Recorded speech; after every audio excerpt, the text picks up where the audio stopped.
Welcome to Tenor Tech, where I solve the problems you didn't even know you had. You start by verifying essentials: device OS, connectivity, and a phone number. This prevents interruptions. Once done, open the Play Store, search Google Pay Lite, and tap Install. You will grant SMS and location permissions so the app can verify your number and detect nearby terminals. Make sure to allow notifications for OTPs and updates. After installation completes, launch the app and choose Sign In with your Google account. The app links your profile, preparing you for payment setup.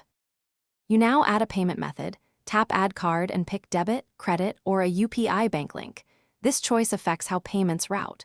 Once you enter card details or use the camera to scan, confirm CVV and expiry. Accuracy matters for instant verification. Next, approve the OTP sent by your bank or complete in-app micro-authentication so Google Pay Lite can securely tokenize your card.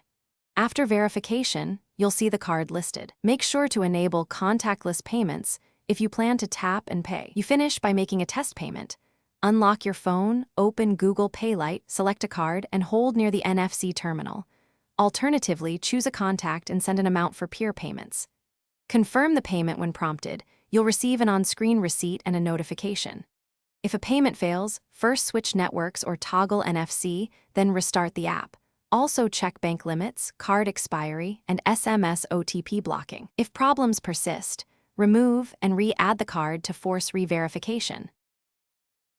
Thanks for watching. Subscribe to keep your life in tune.